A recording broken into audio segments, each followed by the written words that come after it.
नमस्कार, अभी तक में आपका स्वागत है। भारत सरकार द्वारा पूर्व प्रधानमंत्री अटल बिहारी वाजपेयी तथा बनारस हिंदू विश्वविद्यालय के संस्थापक स्वर्गीय पंडित मदन मोहन मालवीय को भारत रत्न दिए जाने का सभी राजनीतिक दलों ने स्वागत किया है। लंबे अरसे से भाजपा के वरिष्ठ नेता तथा पूर्व प्रधानमंत्री अटल बिहारी वाजपेयी को एवं स्वर्गीय पंडित मदन मोहन मालवीय को भारत रत्न देने की मांग की जा रही थी। लंबे वर्षों के इंतजार के बाद शुक्रवार 27 मार्च 2015 को पूर्व प्रधानमंत्री अटल बिहारी वाजपेयी तथा मरणोपरांत बीएचयू के संस्थापक पंडित मदन मोहन मालवीय जी को आखिरकार भारत रत्न से नवाजा गया।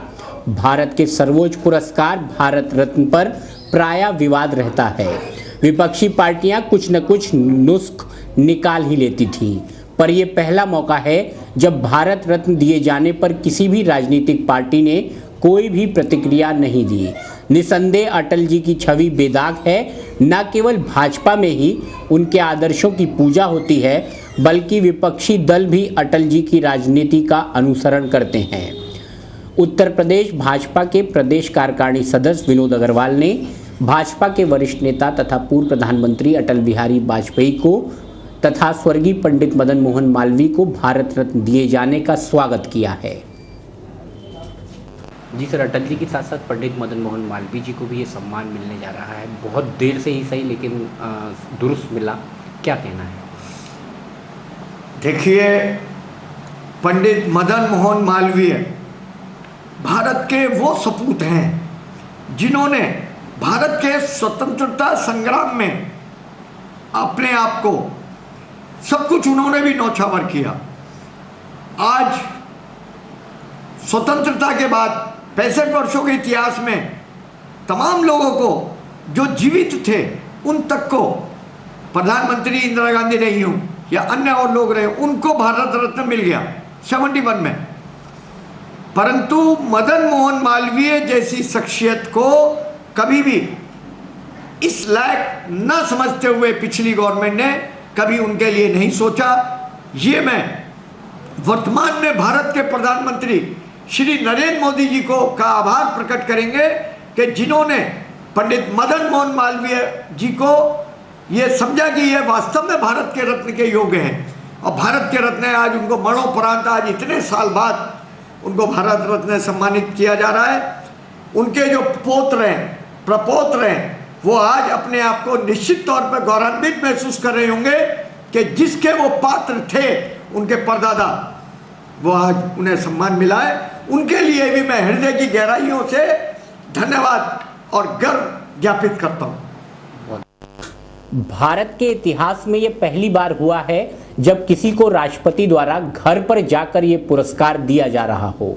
शहर विधायक हाजी यूसुफ अंसारी ने अटल जी को भारत रत्न दिए जाने का स्वागत तो किया है, पर राष्ट्रपति द्वारा ये पुरस्कार घर पर दिए जाने पर चिंता भी प्रकट की है।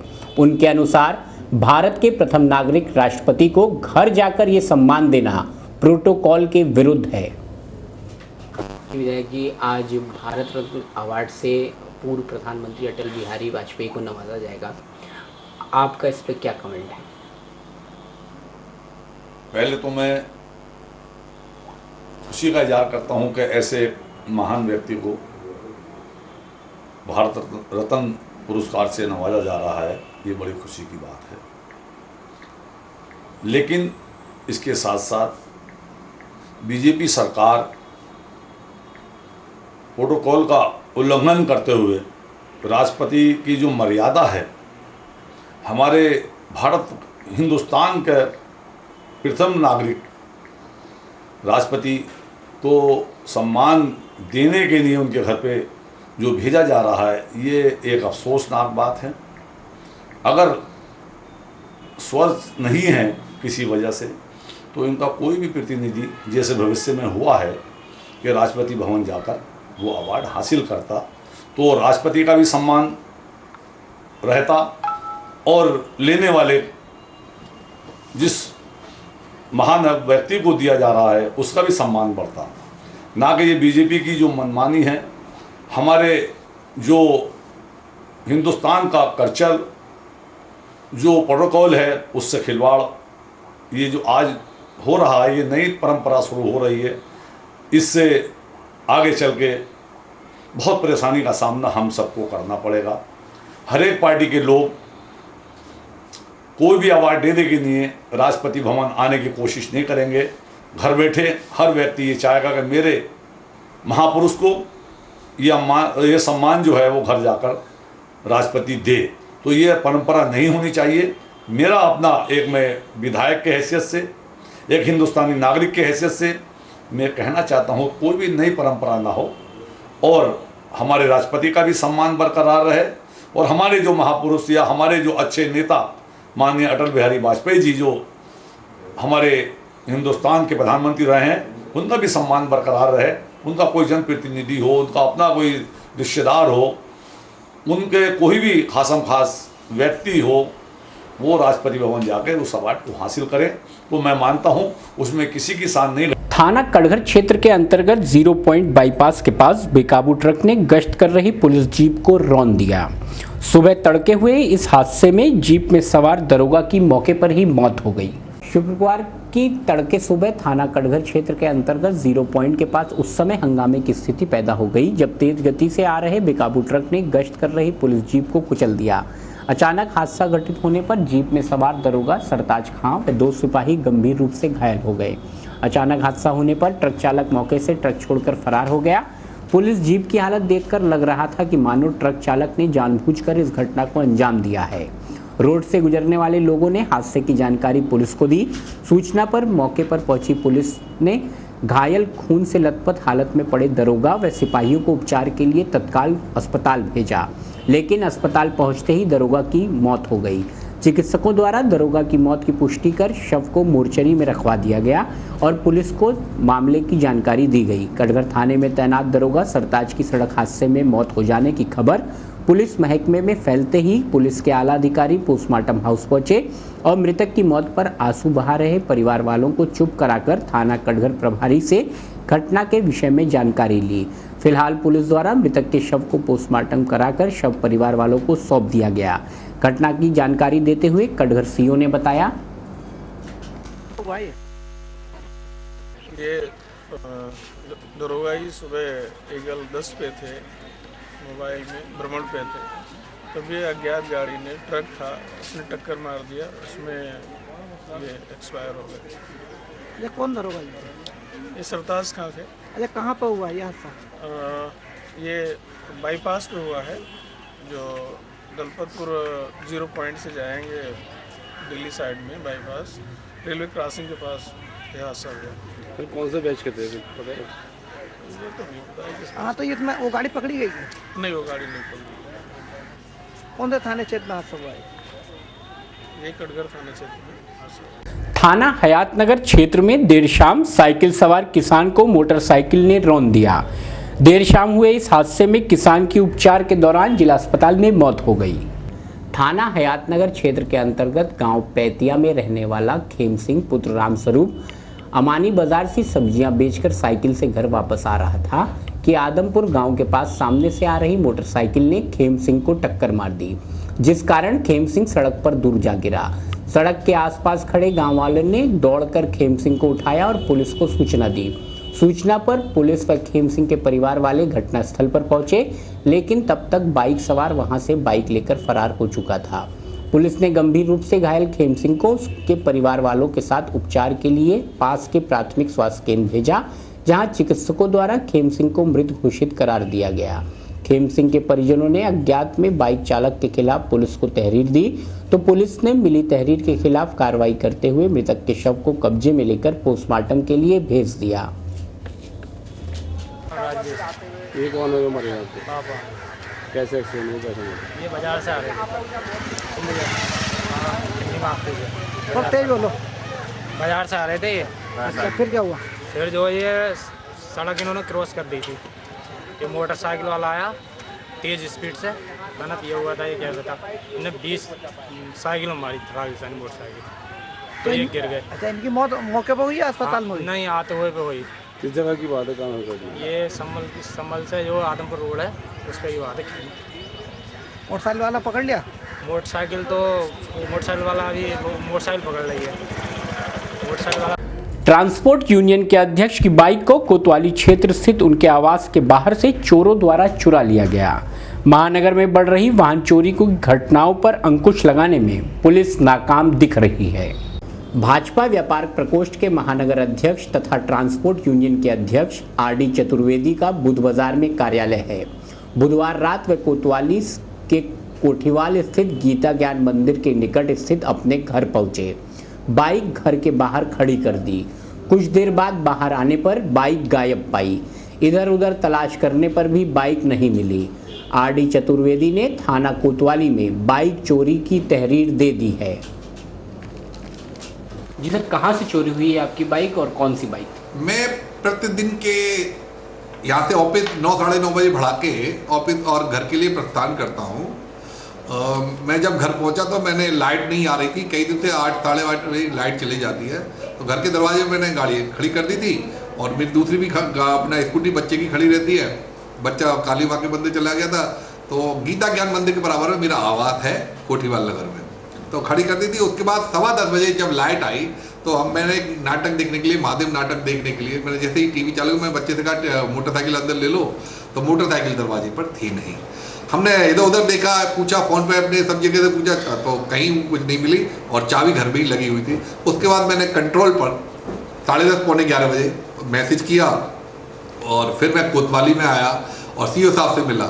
सीओ साहब से मिलने के बाद मुझे बड़ा कुंठित हुआ, बड़ा दर्द हुआ।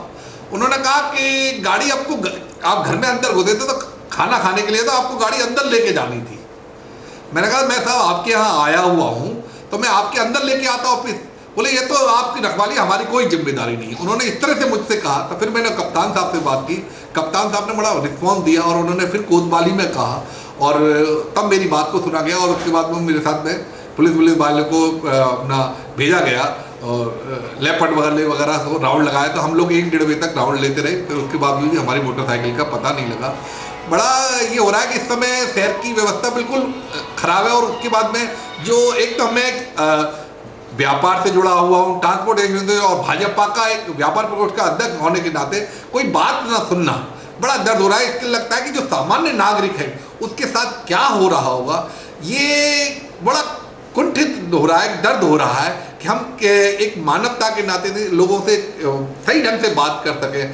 तो मैं ये चाह रहा हूँ कि एक मेरे ऐसे लोगों की मोटरसाइकिल चोरी हो गई, मैं तो अपने आप को संभाल सकता हूँ, कैसे कर सकता हूँ, मगर जो एक निम्न स्तर का आदमी है उसकी एक साइकिल भी चोरी हो जाए या एक उसका बाइक कुछ भी चोरी हो जाए, वो दोबारा से कैसे ला पाएगा। तो ये दर्द लोगों को समझना चाहिए और प्रशासन को समझना चाहिए। या तो कप्तान जैसे हों, इस शहर में जो कप्तान है लव कुमार जी, वो लोगों का दर्द समझते हैं कि वो हर चीज़ को जानते हैं कि कैसे पैसा कमाया जाता है, उस चीज़ को समझते हैं। तो मैं बस निवेदन करूँगा कि लोग प्रशासन लोगों की बात सुने और अपने ध्यान दे और लोगों के साथ मिलकर काम करें। इससे क्या है, शहर का विकास होगा, अच्छा रहेगा। ये चोरी चकारी जो कर रहे हैं, दारू के नशे में ने गुरुवार की रात कांठ रोड पर हंगामा खड़ा कर दिया। मौके पर पहुंची पुलिस ने महिला को पकड़कर उसका मेडिकल कराया और महिला थाने को सौंप दिया। दारू के नशे में धुत एक युवती ने गुरुवार आधी रात कांठ रोड पर हरतला के पास हंगामा खड़ा कर दिया। युवती हाईवे पर जोर जोर से चिल्लाने लगी। उसने कुछ वाहनों के आगे छलांग लगाने की भी कोशिश की। एक लड़का इस युवती का पीछा कर रहा था। पुलिस को नशे में धुत युवती की हरकतों का पता चला तो उसे हिरासत में ले लिया गया। पुलिस ने युवती और उसका पीछा कर रहे युवक का मेडिकल कराया। देर रात तक दोनों सिविल लाइंस थाने में हिरासत में रहे। ये घटना कांठ रोड पर हरतला पुलिस चौकी के पास की है। रात करीब 1 बजे एक युवती ने हंगामा शुरू खड़ा कर दिया। पुलिस ने उसे पकड़ा तो वो पुलिस वालों से भी भिड़ गई। जिला अस्पताल में मेडिकल के दौरान भी उसने जमकर हंगामा किया। डॉक्टरों को जमकर खरी खोटी सुनाई। युवती ने कहानी सुनाई कि वो काशीपुर की रहने वाली है। फिलहाल लेना होगा यहाँ एक छोटा सा ब्रेक। कुर्तियां ही कुर्तियां, फैंसी व लेटेस्ट डिजाइन की कुर्तियां कम दाम लेने हेतु संपर्क करें। संपर्क करें 207 B5 सरायकाजी मुरादाबाद।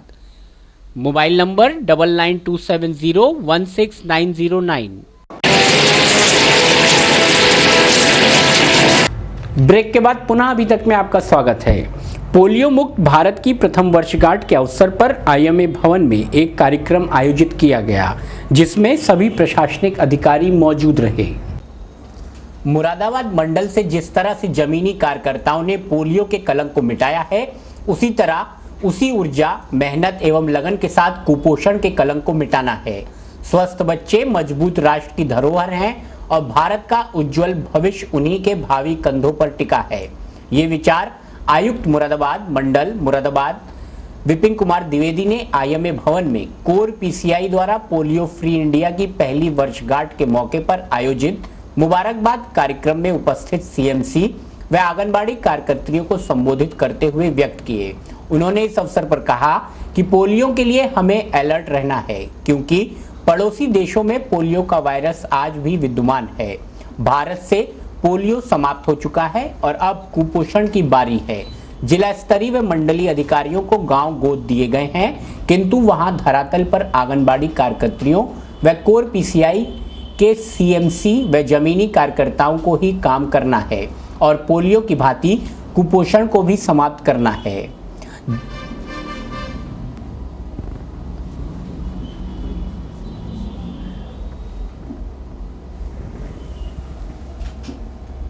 आवश्यकता हुई है तो आपके द्वारा वो ट्रेनिंग इम्पार्ट की गई है। जहाँ कहीं संयुक्त रूप से विजिट करने की बात है, वहाँ विजिट की गई है। जहाँ आपसी तालमेल ड्यू लिस्ट को शेयर करने की बात है, वहाँ पर ड्यू लिस्ट शेयर की गई है।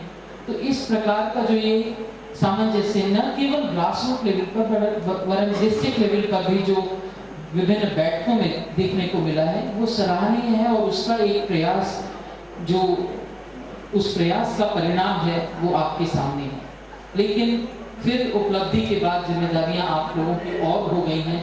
जैसा बताया गया कि पड़ोसी राष्ट्रों से अभी हमें खतरा है। ऐसा क्यों ना करें कि अपने उन्हीं संकल्पों के साथ हम लगे रहें और जो ये पोलियो मुक्त भारत की कल्पना है, और मैं केवल इसको भारत तक क्यों महदूद रखूं, एक पोलियो मुक्त विश्व की कल्पना है, उसमें हम पूरी तरीके से अपना सक्रिय योगदान दे सकते हैं। इस अवसर पर जिला सूचना अधिकारी आर.के. सक्सेना ने मीडिया द्वारा दिए गए सहयोग को भी विस्तार से पटल पर रखा। कार्यक्रम का संचालन सैयद अली नकवी के द्वारा किया गया। इस अवसर पर अपर निदेशक स्वास्थ्य doctor D Rani, doctor R K. Sharma, doctor Shashi Kumar, doctor Tyagi ने भी अपने अपने विचार मंच के माध्यम से प्रकट किए। इस अवसर पर सीएमसी, WHO, यूनिसेफ व कोर पीसीआई के पदाधिकारी भी भारी संख्या में उपस्थित रहे। और आपके ही कार्य पर सफलताएं निर्भर। पोलियो में भी मैं सीधे तौर पर जुड़ा रहा, यहाँ एडीएम सिटी रहा 98 से 2003 तक, फिर यहाँ सीडीओ रहा, बाद में डीएम संभल रहा। तो इस मंडल में आप लोगों ने काफी अच्छा प्रयास किया है। अब इसको बरकरार रखना है। जो खतरे हैं वो आपको बताया पहले के वक्ताओं ने कि अभी भी जो हमारे पड़ोसी मुल्क है उसमें पोलियो विद्यमान है और उसका अटैक कभी भी भारत पर हो सकता है। तो हमें ये प्रयास करना है कि पड़ोसियों का खतरा हमारी तरफ ना आने पाए। हमने जो उपलब्धि की है उसको हम लोग बरकरार रखें, लगातार प्रयास करते रहें। और हमें याद आ रहा है वो नारा जिस समय पोलियो शुरू हुआ था कि एक भी बच्चा छूट गया, संकल्प हमारा टूट गया। आज ये नारा दूसरे उसमें मैं प्रयोग करूंगा अभी थोड़ी देर बाद। पहले यहाँ शेरो शायरी बहुत हो रही है तो हम भी उधार की शेरो शायरी लेके आए हैं। बुलंदी पे पहुंचना कोई कमाल नहीं, बुलंदी पे पहुंचना कोई कमाल नहीं, बुलंदी पे बने रहना कमाल होता है। आप इस बुलंदी पे बने रहिए। इस उधार की शेरो शायरी से आप जरूर प्रोत्साहित होइए। अभी हमने कहा कि एक भी बच्चा छूट गया, संकल्प हमारा टूट गया। मैंने इस कार्यक्रम में आने की हाँ तब की जब ये हुआ कि इस पे जुड़े वर्कर्स जो हैं, जो आज यहाँ आ रहे हैं, वो हमारे लिए कुपोषण में बहुत अच्छा काम करते हैं, चाहे वो आंगनवाड़ी हो, चाहे एएनएम हो, चाहे अदर फील्ड वर्कर्स हो। कुपोषण के कलंक को पूरे मंडल से हमको हटाना है। 1 वर्ष, 1.5 वर्ष, 2 वर्ष, जो भी मेहनत पड़े, हमने ये संकल्प लिया है कि इस कार्यक्रम को, कुपोषण के कलंक को मिटाने के कार्यक्रम को हम सब प्रथम प्राथमिकता पर रखते हैं। हम अपनी हर मीटिंग में, विकास की मीटिंग हो, रिव्यू मीटिंग हो, उसमें कुपोषण से ही शुरुआत करते हैं। सभी अधिकारियों को गांव दिए गए हैं, सभी मंडलीय अधिकारियों को गांव गोद दिए हैं, लेकिन असली काम हमारा आपका है। आप अगर चाहेंगे तो वो नारा फिर हो जाएगा कि अगर एक भी बच्चा कुपोषित रह गया, संकल्प हमारा टूट गया। हमें संकल्प ये रहना है कि कोई भी बच्चा कुपोषित न रहे। सर्वे का काम बड़े खुले दिल से हो, किसी पे कोई कार्रवाई नहीं होगी। ये मैंने बरेली में भी लोगों को बता दिया था, आंगनवाड़ियों को, और बरेली में बड़े अच्छे ढंग से सर्वे हुआ। पोलियो मुक्त भारत का सपना लेकर शुक्रवार की सुबह जिला अस्पताल से पोलियो रैली निकाली गई। पोलियो रैली को मुख्य चिकित्सा अधिकारी ने हरी झंडी दिखाकर रवाना किया।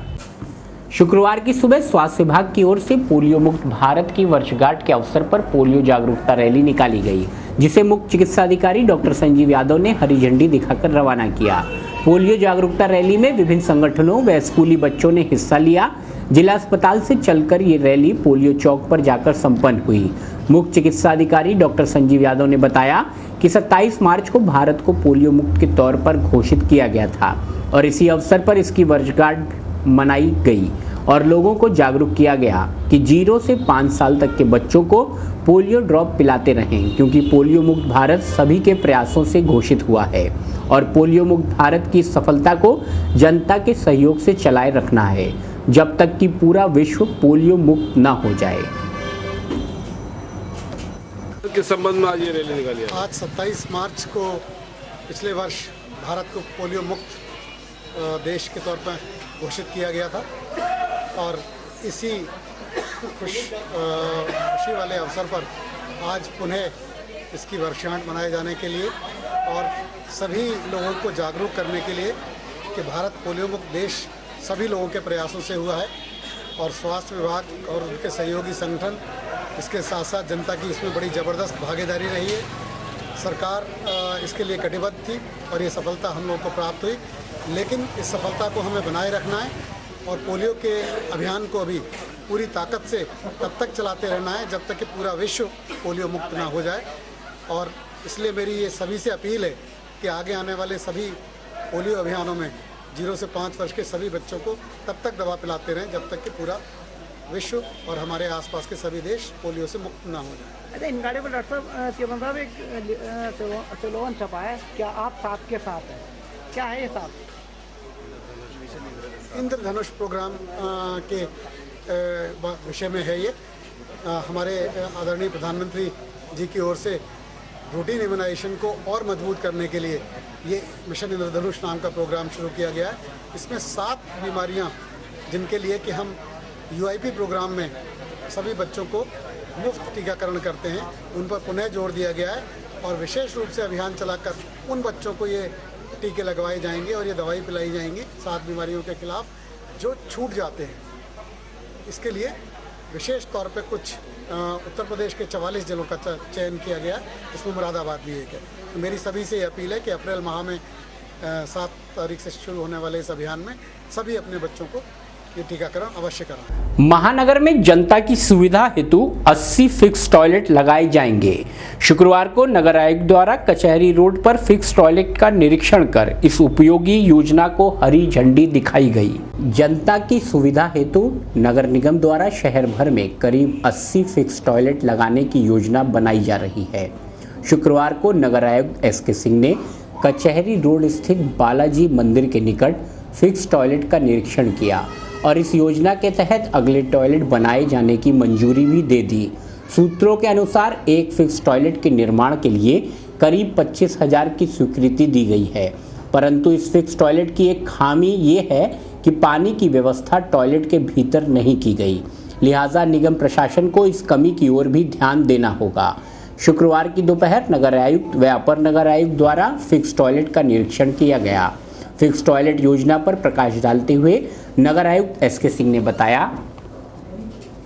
जी सर, आज किस चीज़ का निरीक्षण आपके द्वारा किया गया है? ये फिक्स टॉयलेट की व्यवस्था सोची गई है। हमारे उच्च अधिकारियों का भी निर्देश था और हमारे यहाँ सदन में भी ये मांग रखी गई थी कि बाज़ार में लोगों को कभी कभी टॉयलेट के लिए समस्या होती है। इसी के दृष्टिगत 88 टॉयलेट मंगाए गए हैं। इस तरह से जगह जगह जहाँ आबादी ज़्यादा है या मार्केट एरिया है वहाँ पर हम रखेंगे और ताकि लोगों को सुविधाजनक हो। केवल यहाँ टॉयलेट की भी व्यवस्था है कि लोग पॉटी भी कर सकते हैं? नहीं, खाली टॉयलेट। अष्टमी व नवमी के अवसर पर नागरिक सुरक्षा कोर द्वारा लालबाग में हर वर्ष की भांति इस वर्ष भी जनता की सुविधा हेतु कैंप लगाया गया। हर वर्ष की भांति इस वर्ष भी सिविल डिफेंस का कैंप लालबाग में अष्टमी व नवमी के अवसर पर जनता की सहूलियत के लिए लगाया गया। नागरिक सुरक्षा के इस कैंप का उद्घाटन चीफ वार्डन अकरम शमशी तथा deputy chief warden Rakesh Singhal द्वारा संयुक्त रूप से किया गया। इस अवसर पर डॉक्टर VN जौहरी, सतीश कत्याल, कोमल जुगलान, शरद कुमार, दानवीर गुप्ता, वसीम अहमद, लक्ष्मण सिंह, रोबीना यास्मीन आदि कार्यकर्ता उपस्थित रहे। इधर आज नागरिक सुरक्षा कोर ने नवरात्रि के मद्देनजर क्या किया यहाँ मंदिर परिसर के बाहर? माँ काली के मंदिर पर अष्टमी और नवरात्रि के दिवस पर नागरिक सुरक्षा द्वारा प्रत्येक वर्ष एक जनता के सहयोग के लिए कैंप लगाया जाता है। इस कैंप में किसी बच्चे के खो जाने पर, किसी प्रकार की दिक्कत हो जाने पर पूरी तरह से कैंप में स्वयंसेवकों द्वारा उनकी मदद की जाती है, प्रशासन का सहयोग किया जाता है। 8वें नवरात्रि के अवसर पर मनोकामना श्री हनुमान मंदिर में महिला मंडली द्वारा भजन कीर्तन का गुणगान किया गया। रेलवे कॉलोनी स्थित श्री मनोकामना हनुमान मंदिर में अष्टम महागौरी की रूप की पूजा अर्चना की गई। इस अवसर पर भक्तों ने बताया कि सौभाग्य, धन संपदा, सौंदर्य और स्त्री जनित गुणों की अधिष्ठात्री देवी महागौरी हैं। नवरात्र व्रत के 8वें दिन साधक माँ जगत जननी जगदम्बा के इसी रूप की पूजा करते हैं। 18 गुणों की प्रतीक महागौरी अष्टांग योग की अधिष्ठात्री भी हैं। वे धन, धान्य, गृहस्थी, सुख और शांति प्रदान करने वाली हैं। महागौरी इसी का प्रतीक हैं। भगवान शिव ने काली जी पर गंगा जल छिड़का तो वह महागौरी हो गई। महागौरी सृष्टि का आधार है। महागौरी की अक्षत सुहाग की प्रतीक देवी है। देवी के इस रूप की पूजा अर्चना विवाहित महिलाओं को अखंड सौभाग्य का फल प्रदान करती है। देवी मंदिर भजन कीर्तन से गुंजायमान हो रहे थे। महिला मंडलों की ओर से भी आयोजित कीर्तनों में लोग झूमते दिखाई दिए। यज्ञ कुंड में भक्तों ने आहुतियां देकर देवी को प्रसन्न किया, तो वहीं देवी दर्शन के साथ पूजा अर्चना करने के लिए देर रात तक भक्तों की देवी मंदिरों में लंबी लंबी कतारें देखने को मिली।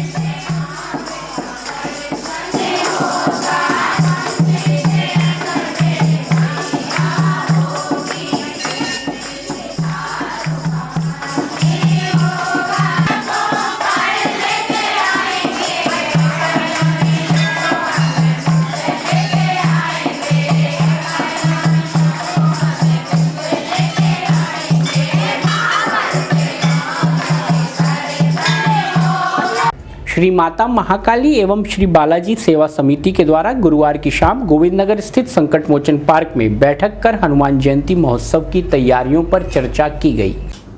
श्री माता महाकाली एवं श्री बालाजी सेवा समिति की एक बैठक गोविंदनगर स्थित संकट मोचन धाम में संपन्न हुई। बैठक में समिति के पदाधिकारियों ने हनुमान जयंती महोत्सव की तैयारियों पर चर्चा की। गौरतलब हो कि समिति द्वारा विगत कई वर्षों से हनुमान जयंती का कार्यक्रम रखा जाता है, जिसमें करीब 2000 श्रद्धालु एवं भक्तगण पहुंचते हैं। समिति के अध्यक्ष राजेश त्रिपाठी ने बताया कि 1 अप्रैल को कलश यात्रा, 2 अप्रैल को अखंड रामायण पाठ, 4 अप्रैल को हनुमान चालीसा पाठ तथा 4 अप्रैल को ही व्योम त्रिपाठी तथा साक्षी कौशिक के द्वारा भजन संध्या एवं 5 अप्रैल को भंडारा आयोजित किया जाएगा। बैठक में कलश यात्रा के रूट पर भी चर्चा हुई, फिर सर्वसम्मति से रूट का चयन किया गया। कलश यात्रा रामेश्वर मंदिर से प्रारंभ होकर गली नंबर 5 सब्जी मंडी सरस्वती विहार होते हुए CFA स्कूल होते हुए देहरी गांव माता मंदिर नेहरू पब्लिक स्कूल तथा गली नंबर 2 होते हुए संकट मोचन धाम में समाप्त होगी। इस अवसर पर श्याम मोहन पंडित, महंत अमित दुबे, अध्यक्ष राजेश त्रिपाठी, के मिश्रा, के शर्मा, दिनेश शुक्ला, वेद प्रकाश शर्मा, नंदलाल दत्ता, सुरेंद्र महाजन, विपिन रस्तोगी, सुधाकर मिश्रा, राजेश चंद्र शर्मा, अथर सिंह, कृष्ण मुरारी त्रिपाठी, हरपाल सिंह, सुरेश चंद्र रस्तोगी, राम सिंह, शशि गुप्ता, रेखा शुक्ला, शुभरंग दुबे, सीमा त्रिपाठी, सीमा शुक्ला, विकास अशोक गुप्ता, पुष्कर शुक्ला, दीपेश गुप्ता उपस्थित रहे। कार्यक्रम का संचालन श्याम मोहन पंडित द्वारा किया गया।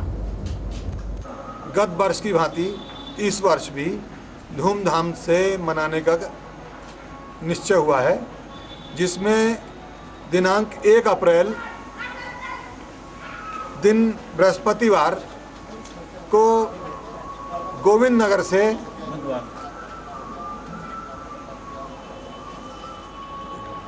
से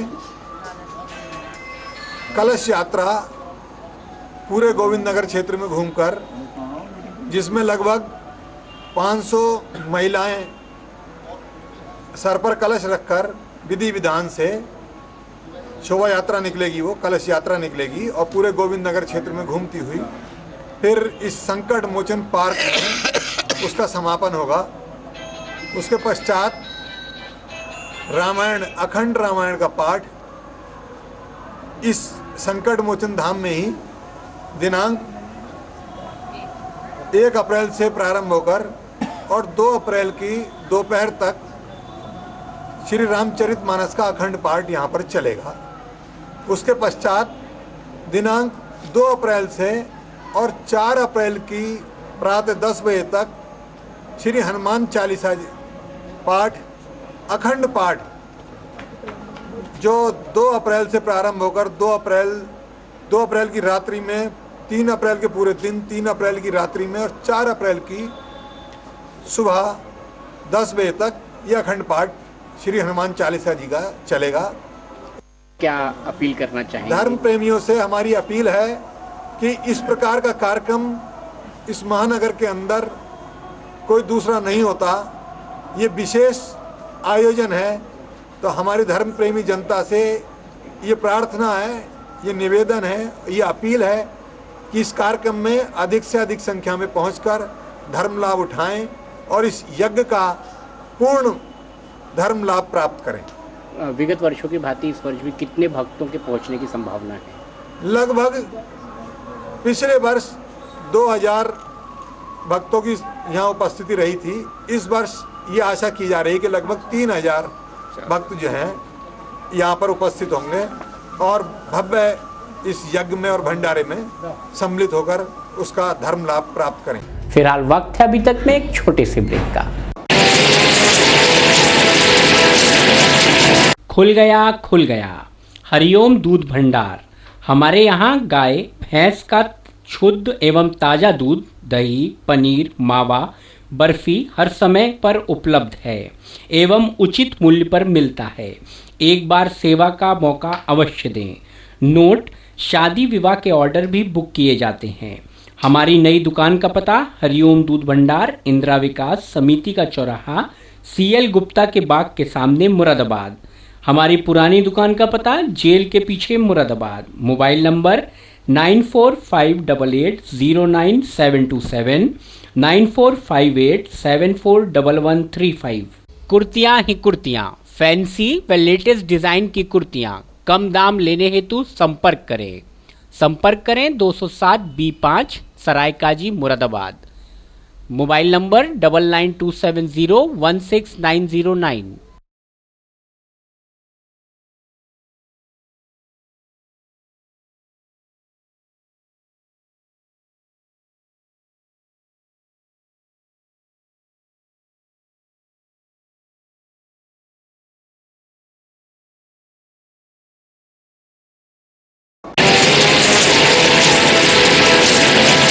ब्रेक के बाद एक बार पुनः अभी तक में आपका स्वागत है। लाइन पार स्थित सनसिटी पब्लिक स्कूल में मेधावी बच्चों को पुरस्कार देकर सम्मानित किया गया। शुक्रवार को सनसिटी पब्लिक स्कूल में प्रबंधक ML सैनी ने मां सरस्वती पर माल्यार्पण कर कार्यक्रम का शुभारंभ किया। सर्वप्रथम मां सरस्वती की वंदना के साथ विभिन्न सांस्कृतिक कार्यक्रमों का आयोजन किया गया। कार्यक्रम में बच्चों को प्रगति पत्र के साथ विभिन्न प्रतियोगिताओं के प्रमाण पत्र तथा कक्षा में प्रथम, द्वितीय एवं तृतीय स्थान पाने वाले छात्र छात्राओं को पुरस्कृत भी किया गया। अंत में प्रबंधक ML सैनी ने विद्यालय की प्रगति से अवगत कराया तथा छात्र छात्राओं को आगे बढ़ने की प्रेरणा दी। कार्यक्रम का संचालन प्रधानाचार्य शालिनी शर्मा के द्वारा किया गया। इस कार्यक्रम में नीरू, मोनिका बिश्नोई, श्वेता, नेहा, अनु, रचना, कल्पना, मनी, वंदना आदि समस्त अध्यापिकाओं ने अपना अपना सहयोग प्रदान किया। Public school, we are celebrating this day in Navratris. Progress report card distributing with first, second and third division prize should be distributed in a school campus.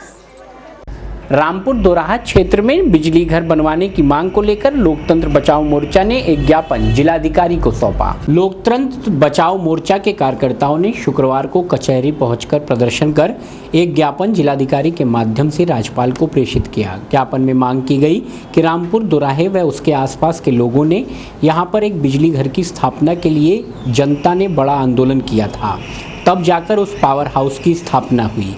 इस बिजली घर के 5 फीटर में से 4 फीटर बंद हैं।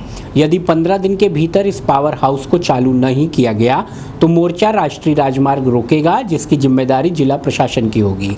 प्रदर्शन के दौरान हाजी इकबाल, PL सहगल, मालती, तकरीज़ अहमद, अशरफी, मोहम्मद आसिफ, ममता, लाल सिंह, राम कुमार, लक्ष्मी, उषा, टीकाराम, भागीरथी सहित मोर्चे के कई पदाधिकारी उपस्थित रहे।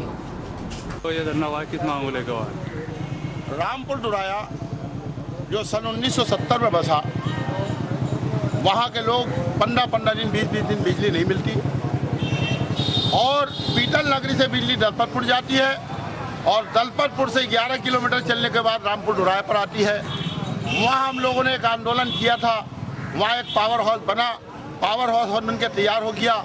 5 एम्पियर का ट्रांसफार्मर रखा गया, 5 फीटर रखे गए, 1 फीटर को चालू कर दिया गया। समाजवादी का जो दमंग नेता है हाजी ग्राम, उसके बरम खाने का फीटर चालू कर दिया गया। और जो गरीब रामनगर में रहते हैं, बरवाला में रहते हैं, बरवाला खास में रहते हैं, रामपुर दुराहे पे रहते हैं, सिरखुमा गौड़ में रहते हैं, दादरपुर में रहते हैं और ताजपुर के अंदर रहते हैं, खानपुर के अंदर रहते हैं, इनको बिजली में अक्सर नहीं है।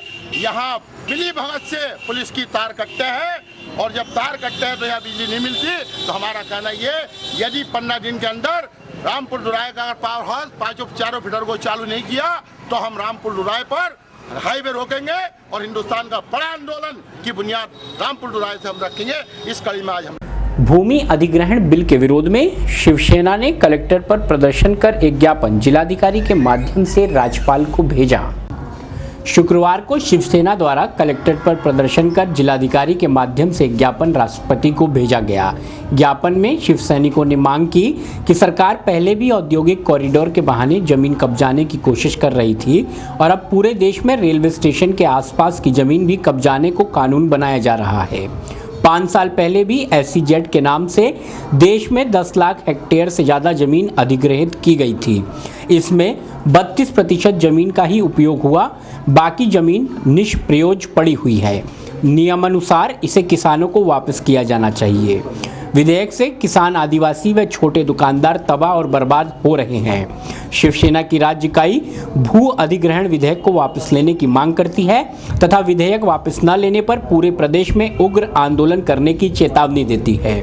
इस अवसर पर डॉक्टर रामेश्वर दयाल तुरहा, ओम प्रकाश सागर, रामोतर सागर, ओम प्रकाश कश्यप, शीतल चौहान, धर्मेंद्र सिंह सागर, मनीष तुरहा, सुमित मिश्रा, राजकुमार पांडे, रितेश सिंह, रोहताज, बाबू सैनी, सर्वेश कुमार आदि शिव सैनिक उपस्थित रहे।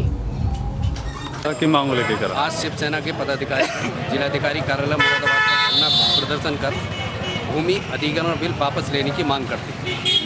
भूमि अधिग्रहण बिल किसानों के हित में नहीं है, किसान इससे बर्बाद हो जाएंगे, तबाह हो जाएंगे। अतः शिव सैनिक भूमि अधिग्रहण बिल को वापस लेने की मांग करते हैं।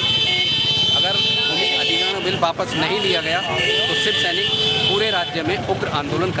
अपनी विभिन्न मांगों को लेकर रिक्शा चालक यूनियन ने जिला कार्यालय पर प्रदर्शन कर एक ज्ञापन जिलाधिकारी को सौंपा।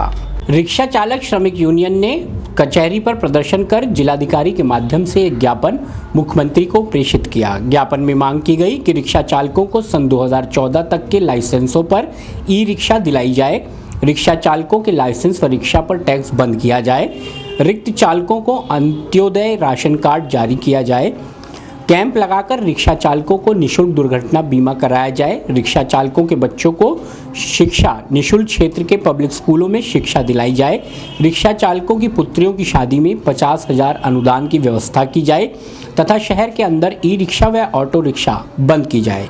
प्रदर्शन करने के दौरान रामकिशोर, करण सिंह सागर, रोहिताश कुमार राजपूत, असगर इकबाल, मंगल सेन गुप्ता, वीरपाल, मोहम्मद आलम, सूरज आदि यूनियन के कार्यकर्ता उपस्थित रहे।